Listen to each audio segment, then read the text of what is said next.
I mean, to give another example of it, the controversy over the shooting down, the sinking of the Belgrano, where 321 crew members were killed when they were outside the zone before war was declared in the Falklands or Malvinas, again was reputed to be her decision. That's the way she operated. So the reason it is, but let's not forget. I mean, you know, you're at risk of speaking with a forked tongue here. Let's not forget, Republicans tried to kill her by blowing up the Brighton hotel that she was staying in 1984. So you know, and that's true. And people have said to me today that she lost 2 of her friends, and that's also true.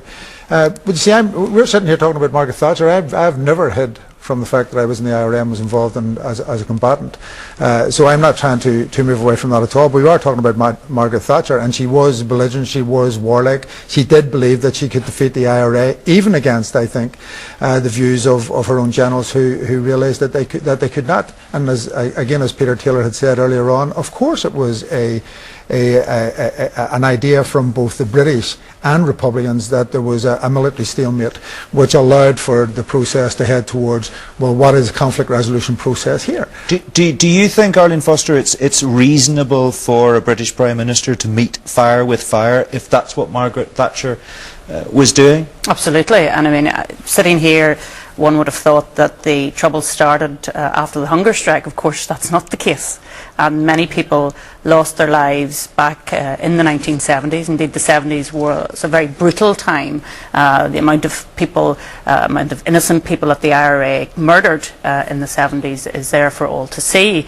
And indeed, it's very difficult to sit here and listen to people talking about how Margaret Thatcher caused the deaths of 10 people, when it is clear to me that the deaths of those people was caused by the IRA leadership, who kept them on hunger strike at that particular time, despite the fact, Arlene, well, you can if you're in the IRA, in the military. If you're in the IRA, and well, you can talk over me, Jerry, if you want, or you can respect my right to have a view. Well, I will respect it, but let me say this: you cannot force someone to down hunger strike. Well, maybe you can't do that, but what maybe you can do is you can limit the information that individual is actually privy to. I think that's maybe what Arlene Foster means. Correct, it is exactly what I'm saying, and it's also, well, and also when you're part of a military organisation like that, you take orders from the people who are in charge of that military organisation, and that is exactly what happened. Well, when I was in hunger strike, I sent out to the leadership that I was in hunger strike. The leadership sent in word to me, we want you to come off hunger strike.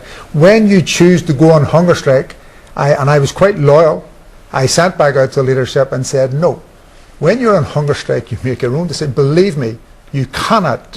It is an absolute nonsense to believe that anyone could be forced to down hunger strike. Okay, Arlene Foster. And there we have it, the admission that it was an individual choice and not the fault of Margaret Thatcher that people died on hunger strike. It was actually the individual's point of view that they wanted to take this position and to die on hunger strike.